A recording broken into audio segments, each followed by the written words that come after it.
अवांजी समातुन ताईं radio voice of Sindh London. वड्डी से वाढोड़िया रतन ॾिनो जिन मौत क़बूलियो तिन ॾिठो जिन ॾुखीअ खे। भलारे भिड़दणी जे भलारे बैत सां मुंहिंजो ही आवाज़ मुसाफ़िर radio voice of Sindh London तां थी दुनिया जी कुंड कुड़छ ताईं। जंहिंजा माॻ ॿुधिजे पियो उन्हनि वेड़ी महिरबाननि खे सिक भरियो सलाम शाल क़बूल पवे।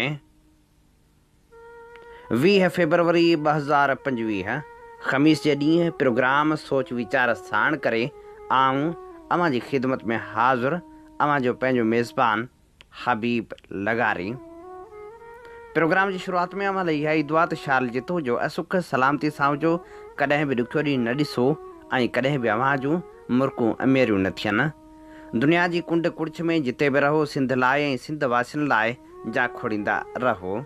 शाल अव्हां जा ख़्वाब तबीरनि सां लाऊं लही सघनि।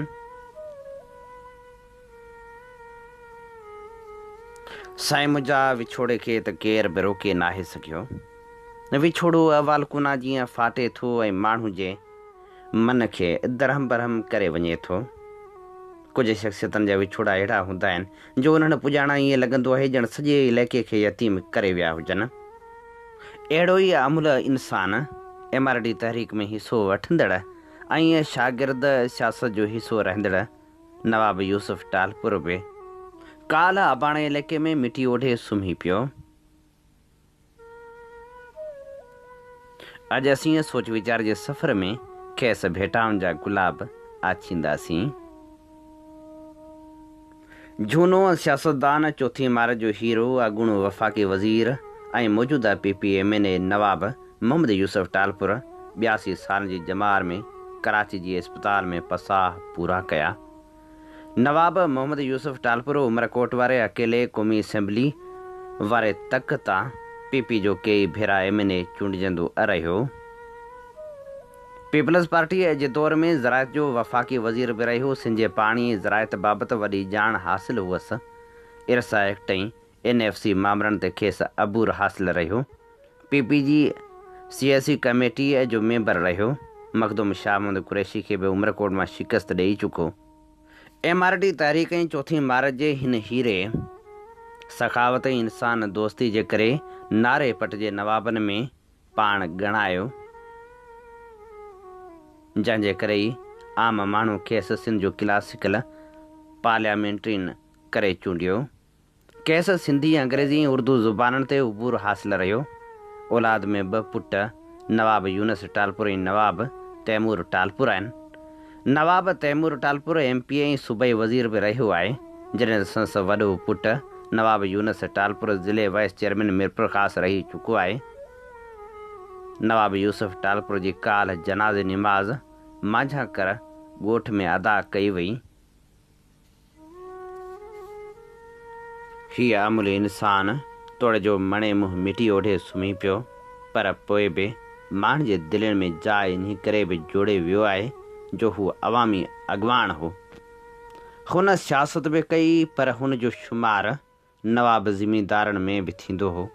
संस ज़मींदारी केतिरी बि हुजे, पर हूअ हारियुनि लाइ अहसास अशना दिल रखंदड़ शख़्स हो। संदसि वॾी ॻाल्हि इहा बि रही जो आख़िरी वक़्त ताईं सिंध लाइ असेंबलियुनि में आवाज़ उथारींदो रहियो। तोड़े जो संदसि शुमार उन पार्टी में थींदो हो जेका पार्टी हाणे त सिंध जा समूरा वसीला नीलाम करे पई, पर उन पार्टी में अनफिट हूंदे बि केतिरा ई अॻवान अञा बि मौजूदु आहिनि जेके पंहिंजे हिसे जो किरदारु अदा करण जी कोशिशि कंहिं न कंहिं सूरत में कंदा रहंदा आहिनि। काल्ह जॾहिं नवाब मोहम्मद यूसुफ टालपुर जूं आख़िरी रस्मूं अदा कयूं पियूं, तॾहिं जिते सिंध जा वज़ीर ऐं कामरा अची मिड़िया हुआ, उते उहे हर हारे बि हुआ जिन लाइ नवाब मोहम्मद यूसुफ टालपुर सदाईं भरिजलो बणियल रहियो। तोड़े जो हूअ विछोड़े जो वरलाप ॾेई वियो आहे, पर तॾहिं बि हू यादि ईंदो रहंदो। कॾहिं बि कंहिं TV टाक जी ॻाल्हि खुलंदी या वरी यादगिरियुनि जा वर्क वराइबा, तॾहिं हूअ पुराणनि तारीख़नि जे रिकॉर्डिंग में मौजूदु हूंदो। अवां जी समातुनि ताईं radio voice of Sindh London. आम हीअं ॿुधी रहिया आहियो radio voice of Sindh London. अवां जी ख़िदमत में प्रोग्राम पेश कयो पियो वञे सोच वीचार जे हिन सफ़र में आऊं अव्हां सां मुखातिब अवां जो पंहिंजो मेज़बान हबीब लगारी। अॼु असीं radio voice of Sindh London जे हिन प्रोग्राम में झूने सियासतदान नवाब मोहम्मद यूसुफ टालपुर जे विछोड़े ते खेसि भेटा पेश करे रहिया आहियूं। नवाब मोहम्मद यूसुफ टालपुर खे भेटा पेश करण लाइ मिरपुर ख़ास जे साफ़ी शौकत पंवर जो लिखियल लेख अवां जे समातनि जी नज़र करियूं था। सिंध जे पाणी ज़रायत नंगनि दंगनि लाइ विढ़ंदड़ नवाब यूसुफ टालपुर असां में हाण नाहे रहियो। 4 मार्च शागिर्द जदोजहद जो हीरो, जमहूरियत जी बहाली जी तहरीक MRD जो असीर, 15 जनवरी 1943 में नवाब पीर बख्श खान टालपुर जे घर में अख खोलींदड़ नवाब यूसुफ टालपुर 1966 में सिंध यूनिवर्सिटी मां तालीम हासिल कई। सिंध यूनिवर्सिटी में कॉमर्स ऐं शागिर्द सियासत में अहम किरदार अदा कयाई। मच्छ जेल जी भी यात्रा करे आयो। आज़ाद थियण महिल शागिर्दनि सिंध यूनिवर्सिटी जे ओल्ड कैंपस में आदर भाव कयो। सिंध जे शागिर्द सियासत में 4 मार्च जो हीरो रहियो। 70 ऐं 80 जे ॾहाके जे हार्डी नज़रियाती शागिर्द सियासत जे मज़बूत ऐं अॾोल कामरेड किरदार जो मालिक रहियो। वरी 1977 में पीपल्स पार्टी जी टिकट ते डिगड़ी में इलेक्शन विढ़ियो। उन खां पोइ मुमताज़ अली भुट्टो सिंध नेशनल फ्रंट ठाही त नवाब यूसुफ टालपुर उन में शमूलियत इख्तियार कई ऐं मुमताज़ भुट्टो सिंध जी सियासत मां वाक़ुफ़ हो ऐं नवाब यूसुफ टालपुर खे सिंध जो सदर मुक़ररु कयाई। सिंध जे हक़नि लाइ सियासत कंदड़ नवाब यूसुफ टालपुर 1993 में मोहतरमा शहीद बेनज़ीर भुट्टो सां मुलाक़ात करे पीपल्स पार्टी में शमूलियत इख्तियार कई ऐं कोट ग़ुलाम मोहम्मद सामारे ऐं उमरकोट जी तकनि तां MNA चूंडिजी वियो ऐं ज़रायत खाते जो वफ़ाक़ी वज़ीर थियो। पंहिंजे हल्के में तरक़ियाती कम करायाई, बेरोज़गारनि खे नौकरियूं ॾियारियाई। वरी 2002 खां 2025 ताईं MNA रहियो। मुखालफ़त हुजण बावजूदि सिंध जे पाण जो केस क़ौमी असेंबली जे फ्लोर ते विढ़ंदो रहियो। शुरू खां वठी मौजूदा MNA जे मनसब ताईं सिंध धरती माउ जो हर फोरम ते केस विढ़ंदड़ बिना का रंग नस्ल ज़ात ऐं पात जे पंहिंजे चूंड तक ऐं सिंध जे माण्हुनि जी हर इख़लाक़ी तोड़े समाजी ख़िदमत ऐं मसइले मुश्किलात में पेश रहंदड़ मज़लूमनि जो मोहसिन, ग़रीबनि जो हमदर्द, संदन हर ख़ुशी ग़मी में शरीक थींदड़ नवाब मोहम्मद यूसुफ टालपुर अंगारे जे ॾींहुं 18 फरवरी ते लाॾाणो करे वियो। के माण्हू तारीख़ थियनि था घायल धरतीअ जे सीने ते ऐं अहिड़ी गहरी चीख थियनि था जा कंहिंखे जाॻाए थी ऐं दुनिया खे बदिलाए थी। नवाब यूसुफ टालपुर पाण जे मामरे खे त हमेशह आलमी लेवल ताईं खणंदो रहियो, पर हुन सिंध जे पाणी लाइ बि आवाज़ उथारियो। पाणी हुजे या वरी के ॿिया मामरा, नवाब मोहम्मद यूसुफ टालपुर जो मौक़िफ़ सदाईं चिटो रहियो। आख़िरी वक़्त ताईं असेंबली ईंदो रहियो ऐं पोइ जॾहिं बीमारी खेसि एतिरी मोहलत न ॾिनी जो हू पाण पंहिंजे क़दमनि ते उथी सघे त पोइ हूअ ख़ामोशी सां हलियो वियो। नवाब यूसुफ टालपुर गुज़िरियल कुझु अरसे खां बीमार हो। कराची जी ख़ानगी अस्पताल ऐं घर ताईं महदूद हुजण जे करे संदसि सरगर्मियूं महदूद थी रहिजी वियो हुयूं, पर संदसि दिलि जॾहिं बि छिक खाईंदी हुई तॾहिं हूअ हलियो ईंदो हो। पंहिंजे हारियुनि सां बि कचहरियूं कंदो हो त ॻोठाणनि खां हाल अहवाल बि पुछंदो हो। संदसि कोशिशि हमेशह इहा रही त संदसि दर तां केर बि ख़ाली न वञे। काल्ह जॾहिं नवाब यूसुफ टालपुर जूं आख़िरी रस्मूं अदा कयूं पियूं तॾहिं केतिराई माण्हू मूं सोगवार ॾिठा। सरदार शाह खां वेंदे ॿियनि दोस्तनि ताईं सभई सोगवार हुआ। उन मौक़े ते ॻाल्हाईंदे सैयद सरदार शाह ऐं ॿियनि चयो त पाकिस्तान जी सियासत में नवाब साहब जेको नालो ठाहियो उनजो बुनियाद सिंध जे हक़नि लाइ ॻाल्हाइण, सिंध जे हक़नि लाइ आवाज़ उथारण पोइ 4 मार्च खां वठी पंहिंजी आख़िरी घड़ी ताईं सदाईं असीं वेंदा हुआसीं त पाणी जे मसइलनि ते गुफ़्तगू थींदी हुई ऐं हाल अहिवाल थींदा हुआ। पाण सदाईं कंसर्न हूंदो हो त सिंध जा जेके राइट्स आहिनि उन हवाले सां मां सम्झां थो त हिकिड़ो शराफ़त जी सियासत वारो पढ़ियो लिखियो ऐं इन नसुल जो आउं सम्झां थो त चंद माण्हुनि मां आख़िरी माण्हू हो जिन खे सम्झ बि हुई, जिन खे साञाए बि हुई, जंहिंमें फज़ीलत बि हुई, जंहिंजी दिलि में दर्द बि हो। इंतहाई दुख जी ॻाल्हि आहे असांजो त पाण हिकिड़े इलाइक़े में हुजण जे करे असां इलेक्शनूं गॾु कयूं ऐं मूंसां इलाही वेझड़ाई हूंदी हुई। जॾहिं साईं अली मर्दान शाह जा ऐं नवाब साहिब जा इख़्तिलाफ़ हूंदा हुआ त उन में आउं जॾहिं बि नवाब साहिब खे जिन जॻह ते बीहारींदो हुउसि उते बीहरंदो हो ऐं ॿई ईअं कंदा हुआ। ऐं ज़मानो आहे खटा मिठा तालुक रहनि था पर नवाब साहिब जो आउं सम्झां थो त ज़ाती तौर ते आउं जॾहिं आयुसि पे त आउं गाॾी में गुफ़्तगू कंदो पिया आयुसि त हिकिड़ो वॾो ख़्यालु पैदा थियो आहे ऐं इन नस्ल जा माण्हू रोज़ पैदा कोन थींदा आहिनि ऐं ख़ासि तौर ते सिंध हिकिड़ो पंहिंजो सगारो आवाज़ु क़ौमी असेंबलीअ में ख़ासि तौर ते उहो विञायो आहे। अवां जी समातुनि ताईं radio voice of Sindh London. अवां जी ख़िदमत में प्रोग्राम पेश कयो पियो वञे सोच वीचार जे इन सफ़र में आऊं अव्हां सां मुखातिब अवां जो पंहिंजो मेज़बान हबीब लगारी। अॼु असीं प्रोग्राम सोच वीचार में विछोड़े जो वरलाप ॾेई वियल नामवर सियासतदान नवाब मोहम्मद यूसुफ टालपुर खे भेटा पेश करे रहिया आहियूं।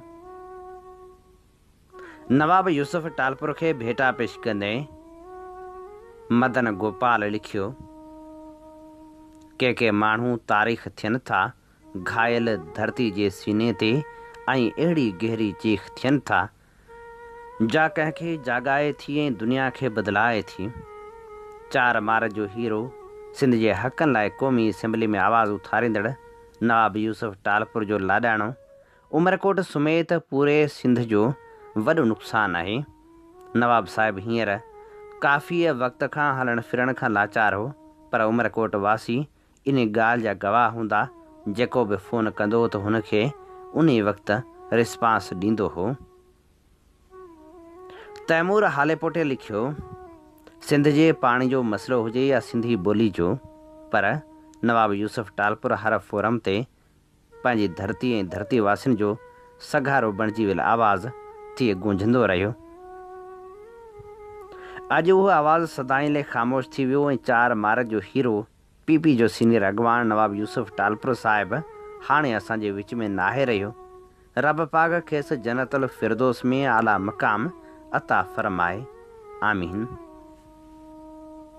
गुल फाज़िल लिखियो, नवाब यूसुफ टालपुर केरु सॾाए, हिकु नालो न बल्कि सदियुनि जी तारीख़ हुई। वन यूनिट दौरान शागिर्दी दौर में शागिर्दनि जी तनज़ीम जो सदर उनखां हिकु शागिर्द जी बहादुरी हमेशह यादि रखी वई आहे ऐं MRD जे सख़्तु दौर में सिंध हीरोज़ में अहम किरदारु नवाब साहिब जो बि हो। सिंध जे केतिरनि ई मसइलनि ते असेंबली में हर वक़्तु सभिनि खां अवल हुनी आवाज़ उथारियो। पाणी मसइलो छो न हुजे, हमेशह सिंध ऐं सिंधियुनि जो आवाज़ बुलंद रखियाई।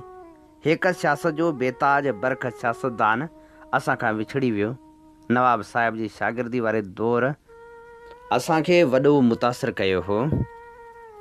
मोहम्मद अली आरिसर लिखियो,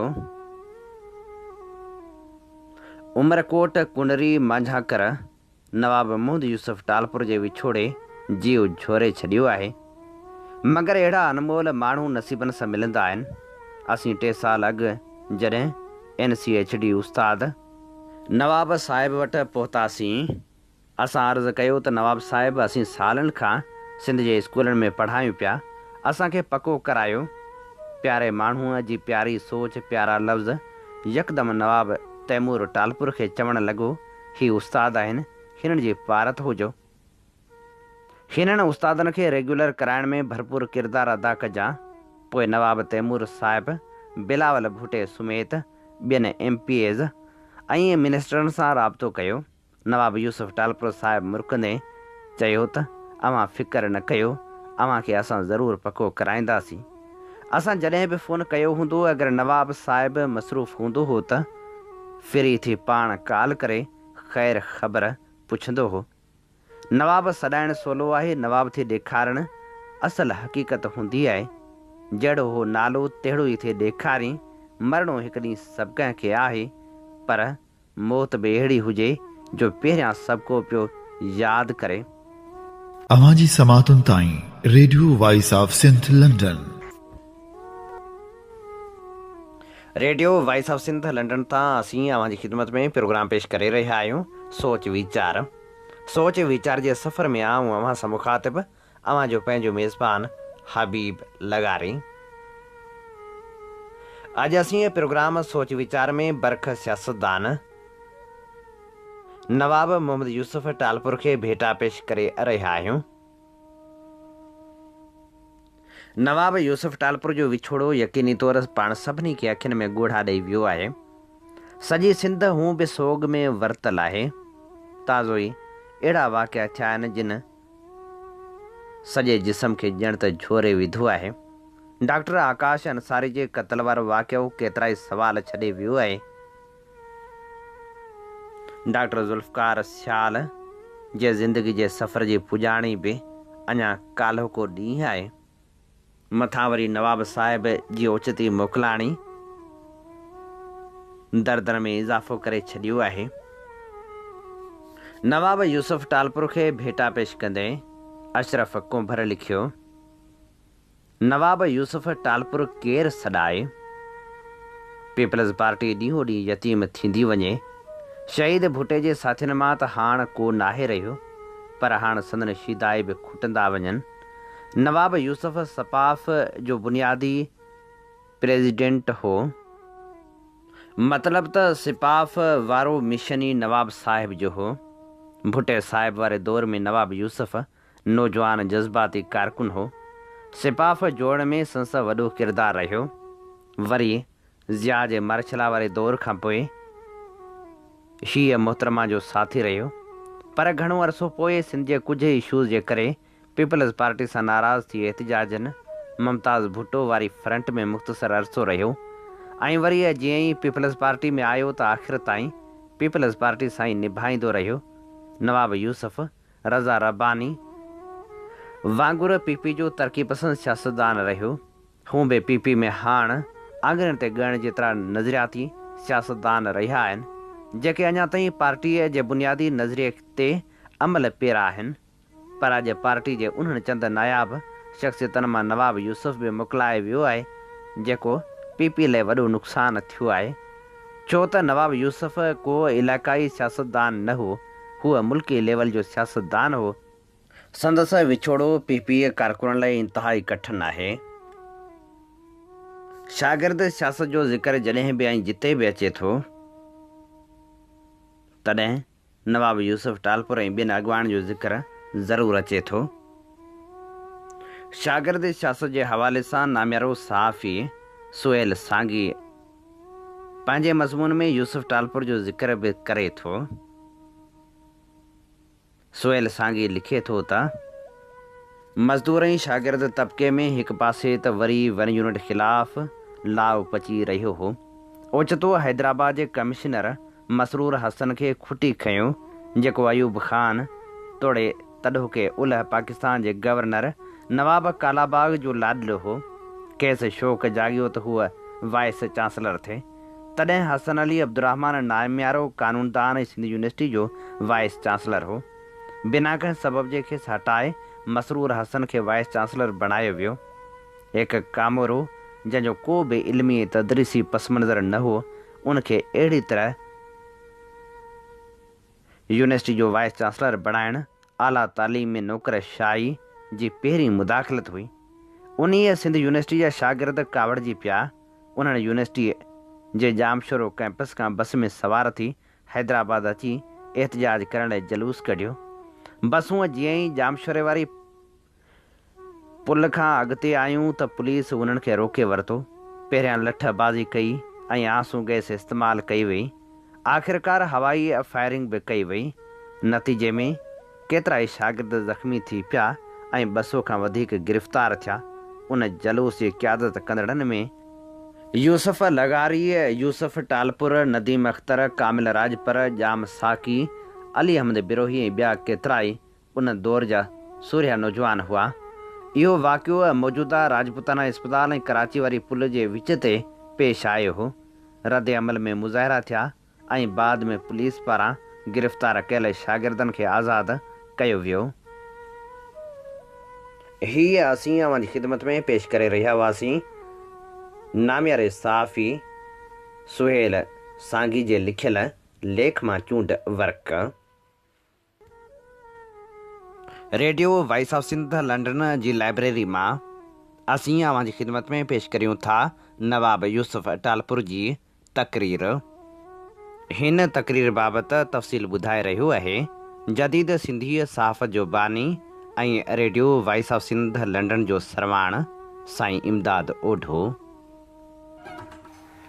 radio voice of Sindh London पारां इमदाद अली ओढो अव्हांखे भलीकार चवां थो। अॼोके प्रोग्राम में असां सिंध यूनिवर्सिटी स्टूडेंट्स यूनियन जे अॻूणे सदर जीए सिंध तहरीक जे अहम अॻुवाण अॻूणे वफ़ाक़ी वज़ीर ऐं मेंबर क़ौमी असेंबली नवाब यूसुफ टालपुर जी तक़रीर पेश करे रहिया आहियूं। सिंधी एसोसिएशन ऑफ यूरोप पारां 4 मार्च जी गोल्डन जुबली 4 मार्च 2017 ते लंदन में मल्हाई वई। इन तक़रीब जो मुख्य मेहमान नवाब यूसुफ टालपुर हुयो। ही तक़रीर इन ई मौक़े ते हिन कई हुई जेका अव्हांजी ख़िदमत में पेश करे रहिया आहियूं। ऐं हींअर मां दावत ॾींदसि पंहिंजे हिन महफ़िल जे मोहर असांजे मोहतरम महिमान जेके असांजे लाइ पंहिंजे क़ीमती वक़्त मां कुझु घड़ियूं कढी हिते असां सां शामिलु थियण लाइ आहिनि। ऐं संदन नालो आहे नवाब यूसुफ टालपुर साहिब जन। तव्हां उन्हनि खे सभु सुञाणो था। उन्हनि जे लाइ मां सिर्फ़ु एतिरो चवंदसि त ख़ुशियूं जोश जज़्बा उजाला कंदासीं, ख़ुशियूं जोश जज़्बा उजाला कंदासीं, ॿारे दीप ॾियाटियूं मशाला कंदासीं, ॿारे दीप ॾियाटियूं मशाला कंदासीं, ॻाए गीच गाना जमाला कंदासीं। तूं रुगो पंहिंजे अचण जी पक ॾे, छॾे ॾे असां ते त छा छा कंदासीं।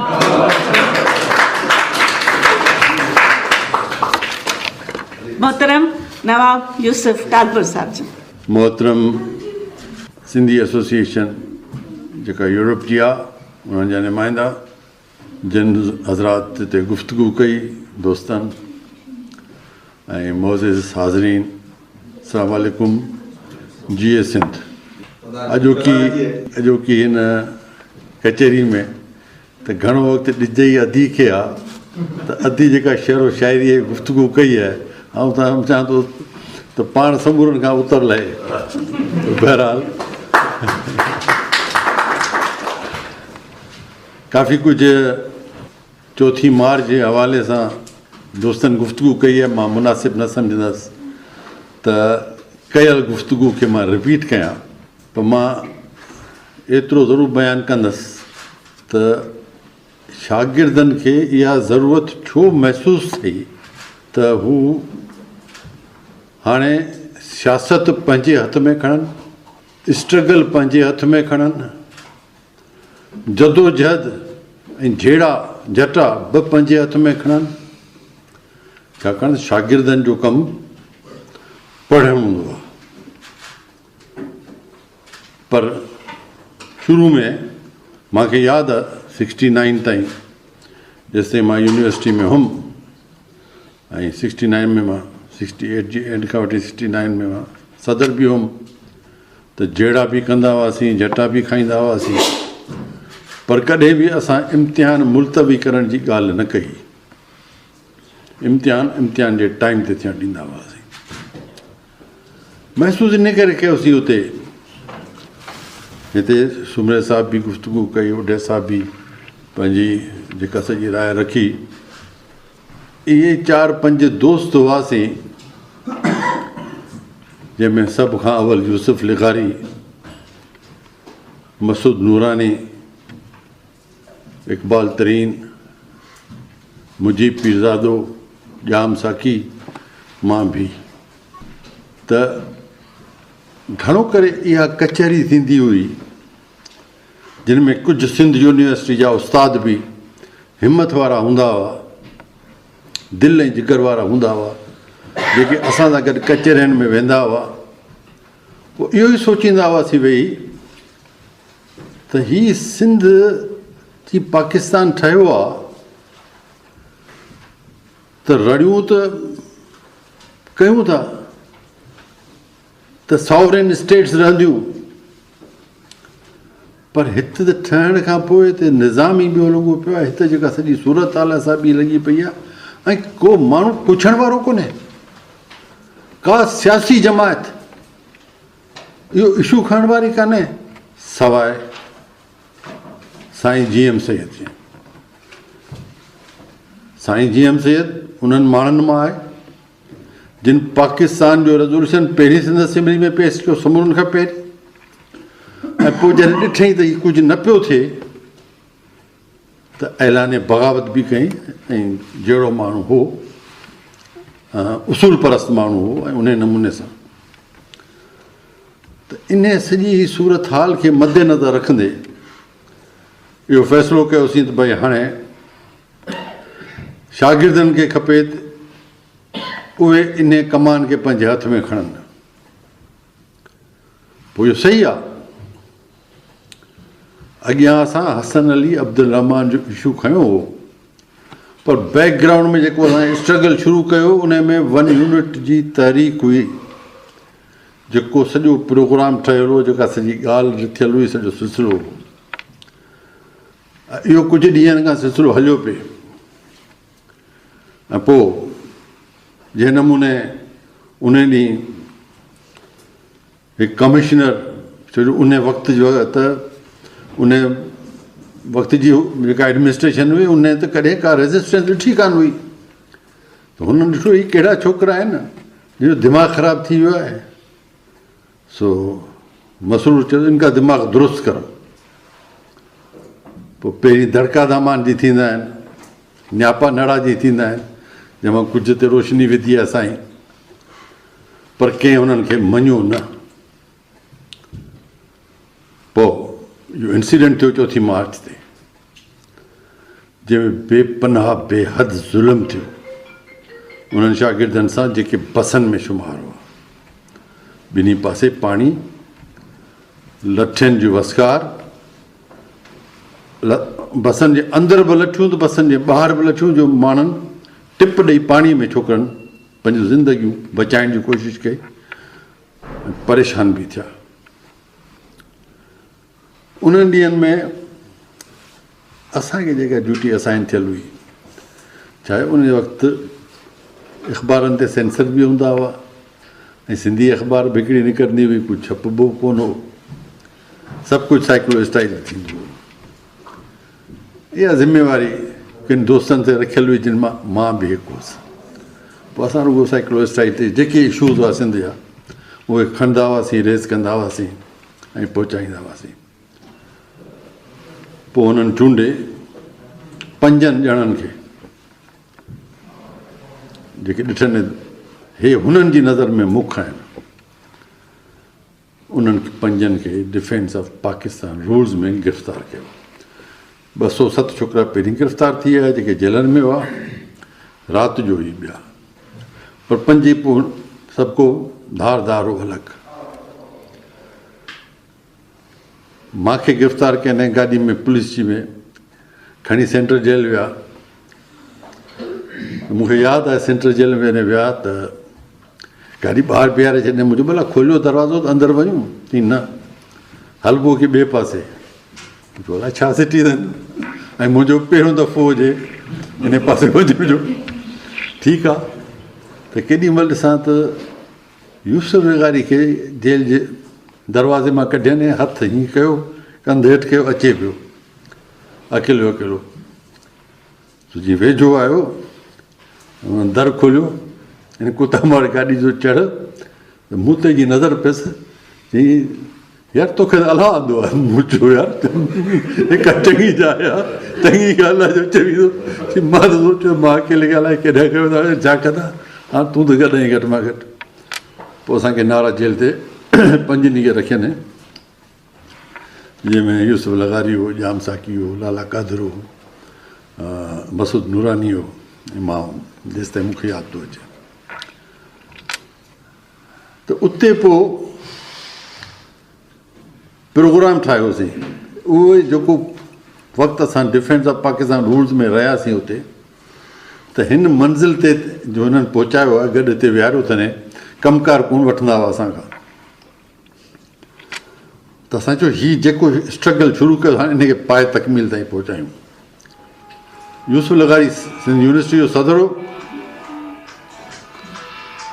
उनजो इहो त हाणे वरी इलेक्शन थियण वारी आहे, कंहिंखे बीहारजे। सो उते जेल में समूरनि इहो तइ कयो त भई हाणे इलेक्शन जेका थींदी उनखे बीहारियो। मां चयो न यार हेतिरा ॿिया वेठा आहिनि, मां त अञा नओं बस ते आयो आहियां, कुझु वक़्तु ॾियो मूंखे। चवनि न तव्हां अचो। पोइ उन साल आस्ते न पे कराइनि 67 जी आख़िर या 68 जी शुरूआति में इलेक्शन थी, त हिकिड़ी ज़िमेवारी आई। हालांकि जीअं अदीब चयो त बाबा ऐं अम्मा मूंखे हीअं सबक़ु ॾिना। मां बि जॾहिं पहिरियों दफ़ो गिरफ़्तार थियुमि त बाबा हयाती कोन हो, पर चाचो ऐं ॿिया जेके अज़ीज़ हुआसीं आया, चवनि चइनि पीढ़ियुनि में को जेल में कोन वियो आहे, तूं जेल में वियो हली वई ऐं हाणे महिरबानी करे ॿाहिरि निकिर। मूं चयो निकिरंदुसि, हिन सां गॾु अलॻि कोन निकिरंदुसि।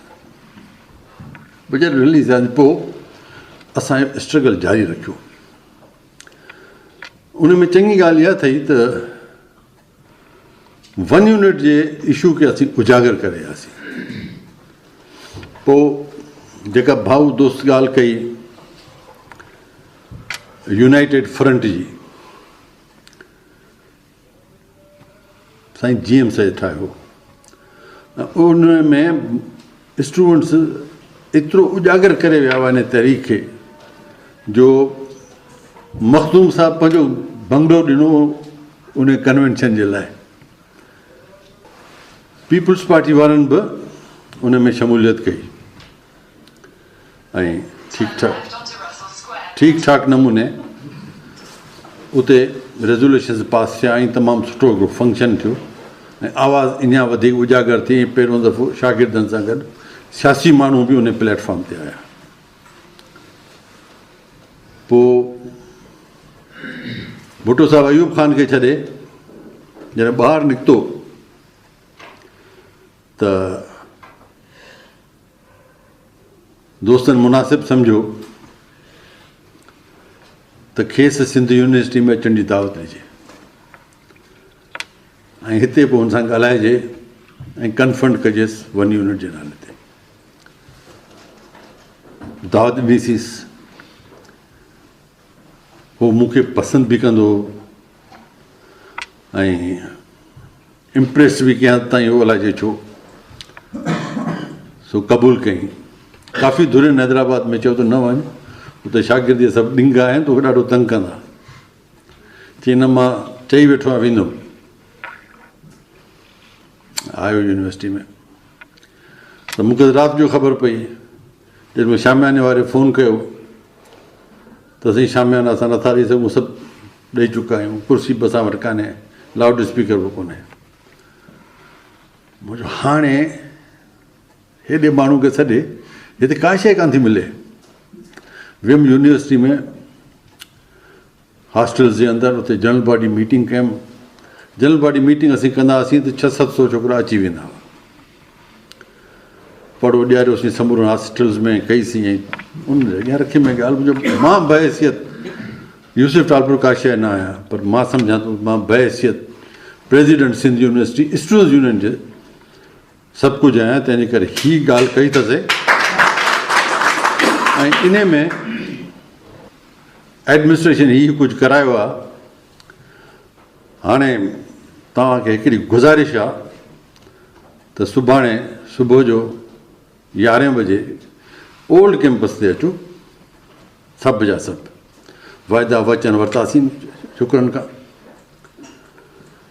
पोइ इन फंक्शन खे मोह ॾींदासीं।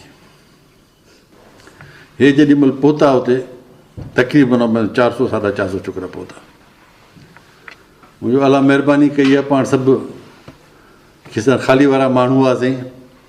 हेतिरा क्लास रूम आहिनि, हर क्लास रूम में हेतिरियूं कुर्सियूं आहिनि, ऐं जेको स्टूडेंट्स यूनियन जो कमिरो आहे उन में लाउड स्पीकर बि आहे ऐं 2 माइक पंहिंजो शामियाना बि आहिनि। 2 शामियाना कढियासीं, उहो माइक रखियोसीं, क्लासरूम जूं कुर्सियूं रखियूंसीं। भुटो साहिबु आयो, फंक्शन अथई। उते हिकिड़ी हिस्टोरिकल ॻाल्हि अथई। मां जेका गुफ़्तगू कई त मुंहिंजो सॼो ज़ोर 1 यूनिट ते हो, ऐं मुंहिंजो सॼो ज़ोर इन ते हो त नंढनि सूबनि जी एक्सप्लॉइटेशन थी रही आहे, ऐं असां उमेद था ॾिसूं तो में त तूं समूरनि सूबनि खे पंहिंजा हक़ ॾियारींदे बराबरी जे बुनियाद ते। ऐं इहा ई वजह आहे जो तूं छॾियो आहे अयूब ख़ान खे। पोइ जॾहिं पाण ॻाल्हाइण ॾियो तूं, भला हूंदो, सुठी ॾाढी गुफ़्तगू कई, सियासत ते ॻाल्हाई, हेॾां होॾां ॻाल्हाई। पोइ आयो कि मां खां बारहा इहा ॻाल्हि कई अथनि, 1 यूनिट 1 यूनिट। अॼु लिखी छॾो तव्हां त इंशा अल्लाह ताला मां 1 यूनिट खे हिकु लत सां वॾाए छॾींदुसि। ताड़ियूं वॼियूं। पर उन ई रिध में हिकिड़ो ॿियो जुमिलो चई जो वरी असांखे तीर वांगुरु लॻो त जेकॾहिं को सम्झे थो त मां पंजाब जे ख़िलाफ़ कंहिं साज़िश में शरीक थींदुसि त उन मां न आहियां। यादि हूंदो जेके यादि हूंदा। ख़ैर महिमानो हुतां रवानो कयोसीं, दोस्तनि खे चयुमि तरसो, शागिर्द विया। जॾहिं छा मूं चयो हाणे हलंदासीं पाण प्रेस कॉन्फ्रेंस कंदासीं। उतां सिधो वियासीं प्रेस क्लब में प्रेस कॉन्फ्रेंस कयमि त उहे सियासतदान जेके असांजी गुफ़्तगू खे पंजाब जे ख़िलाफ़ु साज़िश था सम्झनि, उहे उन्हनि जा आहिनि, धारियुनि जा आहिनि, असांजा न आहिनि। त उन ई राति ख़ैबर मेल में वञिणो हो भुटो साहिबु। इबरत अख़बार में ख़बर छपिजी वई लीड सां, भुटे साहिब जी बि हुजे ऐं हे बि हुजे उनजे हेठां ई। मरहूम गुज़ारे वियो, असांखे वञिणो आहे। हुसैन शाह बुखारी इबरत अख़बार खणी ख़ैबर मेल में जे टाइम ते अची वेंदी हुई। 1 बजे चढ़ियो पियो भुटो साहिब जी गाॾे में, चई साईं तव्हां हलिया हुआ न, हे पढ़ी त वठो। पोइ ॾिठईं, चई त बाबा तव्हां ख़ामोश रहियो, मां पंहिंजो कमु कयो आहे, हुन पंहिंजो कमु कयो। What a man he was. पोइ आयो कराची में जॾहिं त मूंखे सॼी। अच्छा, इन विच में सॼी त पोइ मां भुट साहिब खे चयो असां सां मुंहिंजो ॻाल्हि नंढी आहे, पर हर माण्हू खे जेको चोर आहे उनखे दर ताईं पहुचाइणु खपे। हे मसरूर कमिशन जेकी कुझु कयो आहे असां सां, उनजो प्लान त वठो। चई कीअं? मुंहिंजो घटि में घटि ट्रांसफर जी डिमांड कयो।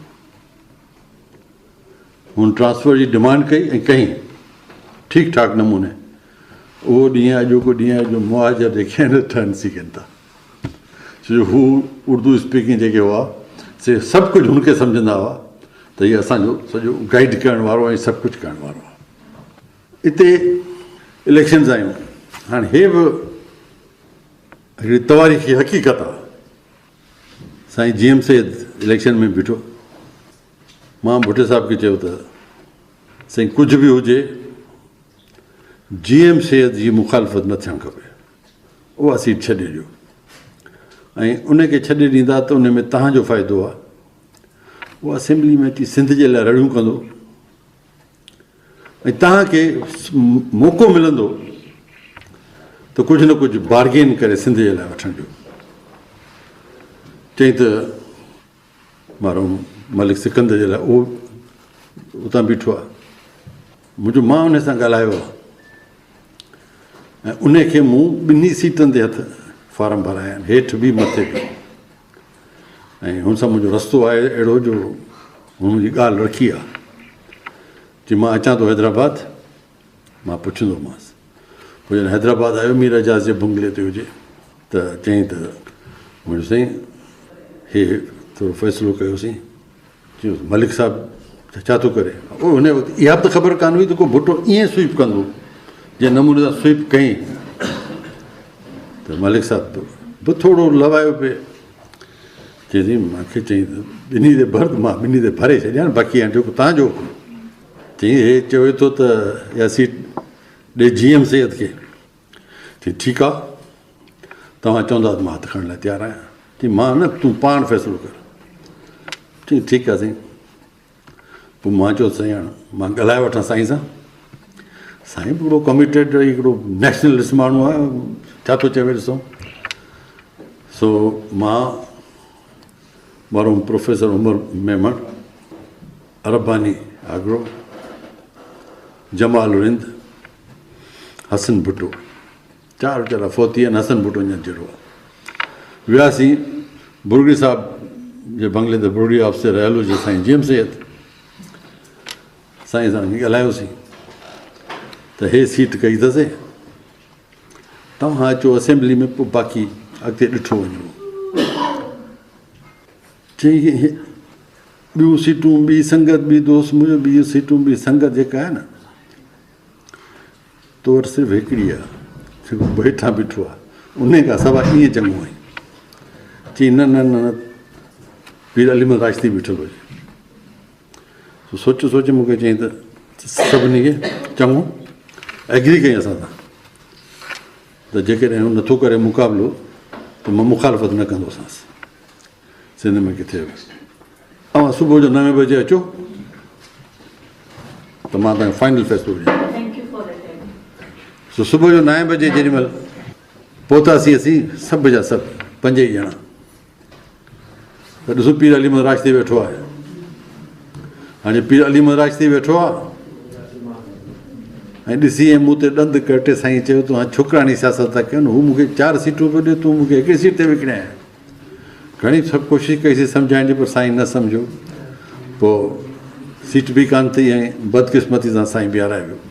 त मक़सदु इहो स्ट्रगल हलंदो आयो पिए। पर हाणे वठो अॼु जी ॻाल्हि खे, हिकु कॉपी कल्चर असांखे तबाह पियो करे। इहो ज़िया-उल-हक़ जीअं आयो तंहिं ज़माने खां शुरू थियो आहे ऐं ज़िया-उल-हक़ डेलिबरेटली इहो कल्चर ऐं इहा ॻाल्हि शुरू कई आहे त सिंधी क़ौम खे तइलीम जे हिसाब सां जेकॾहिं असीं निस ताईं नाबूद कंदासीं ऐं कामयाबु वियासीं त हीअ पाणे जो वेही वेंदा। ऐं जंहिंमें आउं सम्झां थो, अफ़सोस सां चवणो थो पवे काफ़ी हद ताईं उन में असीं फेल विया आहियूं। मां पंहिंजो तव्हांखे हिकिड़ो मिसाल ॾियां। 1994 में मां फेडरल मिनिस्टर हुउमि पीपल्स पार्टी जी हुकूमत ते। मां फ़ैसिलो कयो त मां पंहिंजे हल्के में कापी थियणु न ॾींदुसि। मां ट्रिप वरिती ऐं ट्रिप वठी मां उते एडमिनिस्ट्रेशन खे ऐं प्रोफेसर्स खे ऐं प्रिंसिपल्स खे इहा ॻाल्हि चई आयमि ऐं तय करे आयमि। चुप थी विया। ॿिए ॾींहुं सुबुह जो टाइम वठी मूं वटि आया प्रिंसिपल ऐं पंहिंजो प्रिंसिपल सां गॾु प्रोफेसर्स। साईं तव्हां हिते त बंदि था करायो, सॼी सिंध में त नकल हलंदी, पोइ छा सिर्फ़ु तव्हांजे हल्के जा छोकिरा ई हुजनि जेके जंहिंजे नंबर घटि अचनि तिन खे मेरिट ते ऐं हुन ॻाल्हि ते उहो कम्पीट न करे सघनि? सच थो ॿुधायां, अहिड़े नमूने बयानु कयनि जो मां पाण ॾिठो त जेकॾहिं बंदि थिए त हर जाइ ते बंदि थिए। हिकिड़ी जाइ ते बंदि थींदी त उहे ई सफ़र कंदा। त इहो हिकिड़ो असां में अहिड़े नमूने सां कैंसर हिकिड़ी अची वई आहे जंहिंखे कढण जी बेहद ज़रूरत आहे। हाणे हींअर मेन इम्पॉर्टेंट थिंग जेका आहे मौजूदा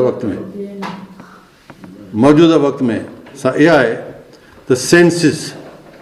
हाणे सेंसिस में हिकु तरफ़ा असीं सोचूं था त भई सेंसिस में माण्हू जंहिंजी ॻणप थींदी आहे, सेंसिस में इहो न थींदो आहे त आइडेंटिटी कार्ड। पर जेकॾहिं ॾिसूं था इहो फ़ैसिलो था करे असां इहो था मूवमेंट हलायूं त पोइ इहा जेके साईं ॻाल्हि थो करे की बिहारी आहे या की अफ़गानी आहे या की जाथों थो को निकिरे सो हिते आहे सिंध ते मुसलत, इहे सभु शुमार थी वेंदा हलिया। तंहिंजे करे स्टैंड चेंज करे स्टैंड इहो वरितो अथसि, identity card is the responsibility of the state. ऐं स्टेट खे हर माण्हू खे आइडेंटिटी कार्ड प्रोवाइड करणु खपे। छाजे करे मूं वटि अॼु बि फिगर्स मौजूदु आहिनि त रूरल एरिया जे 20% माण्हुनि जी आइडेंटिफिकेशन न आहे, उहे कार्ड न आहिनि, त इहो नुक़सानु रसंदो। हालांकि पंजाब अञा बि कोशिशि में आहे कंहिं बि नमूने सां हिन खे असां पोस्टपोन कयूं। पोस्टपोन असीं नथा चाहियूं, छाजे करे 19 साल थिया आहिनि, पोयां अंग अखर जेके आहिनि से ग़लति आया आहिनि।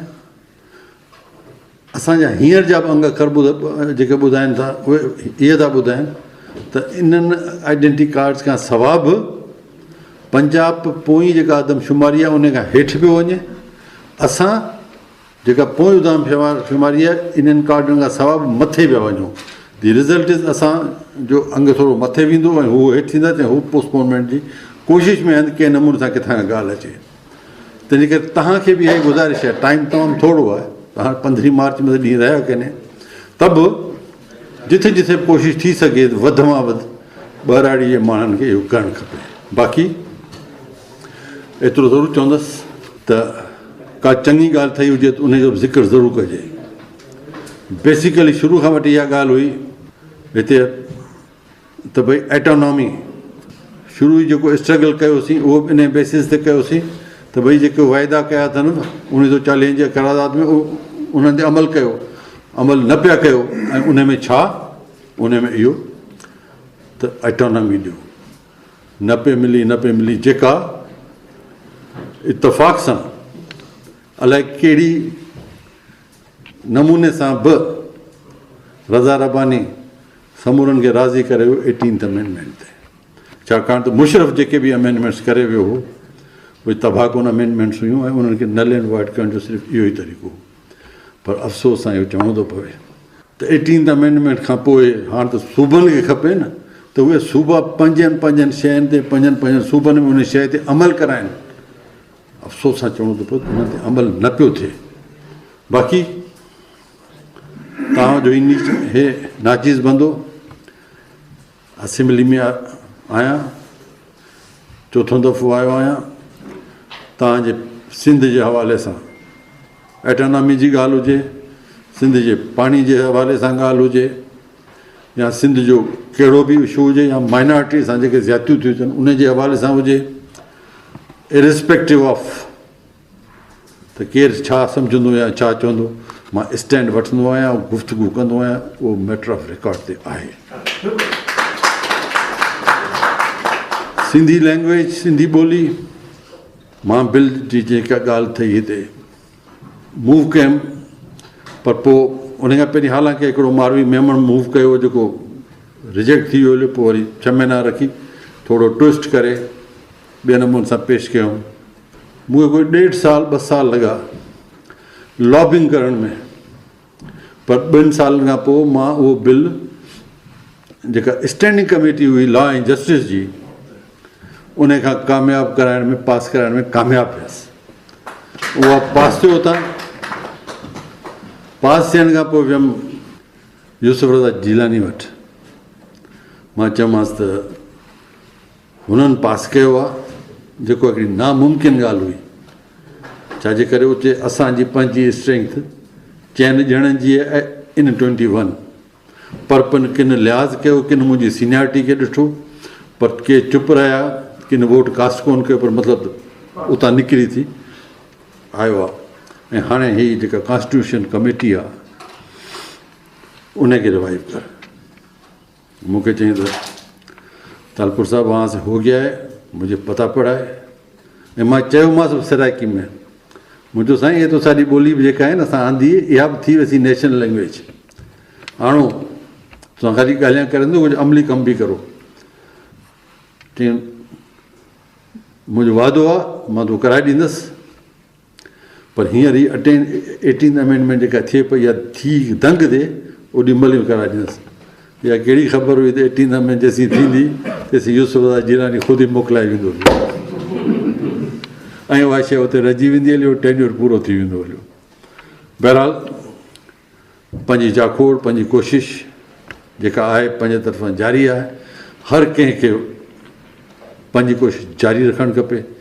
ऐं जेॾीमहिल सिंध जी ॻाल्हि थी अचे त माउ धरती जी ॻाल्हि थी अचे, ऐं जे माउ धरती जी ॻाल्हि थी अचे त ओॾीमहिल यार न को पार्टी आहे, न को ॿियो आहे, न को टियों आहे, पहिरीं अमर जी ॻाल्हि आहे, उन ते ई हलणु खपे ऐं पंहिंजे उसूल ते हलणु खपे ऐं उसूल ते रहिया आहियूं।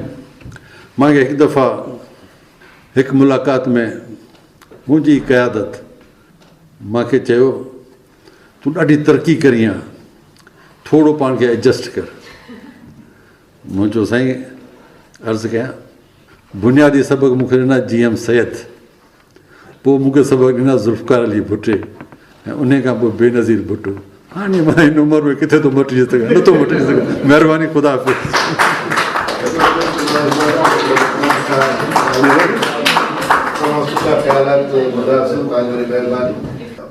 मोहतरम यूसुफ टालपुर साहिब जन, तव्हांजी तमामु वॾी महिरबानी। तव्हां हिते आया आहियो, पंहिंजे क़ीमती वक़्त मां असांजे लाइ तव्हां कुझु घड़ियूं कढियूं, असां सां ॾाढियूं सुठियूं सुठियूं ॻाल्हियूं कयूं।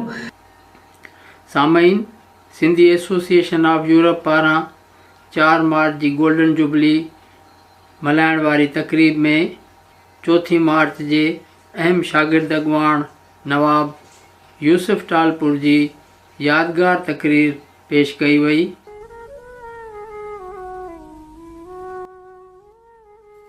इन ते ई प्रोग्राम सोच वीचार जो वक़्तु पुॼाणी ते पहुचे थो। पंहिंजे मेज़बान हबीब लगारी खे इन साॻी दुआ सां ॾींदा इजाज़त। वसे भिट तुंहिंजी भलारा सदा, सदा देश परदेस सारा वसन। कॾहिं सींद सिंधी न मेरी थिए, कॾहिं मोड़ कंहिंजा न मुरझाए जन। अवां जी समातुनि ताईं radio voice of Sindh London.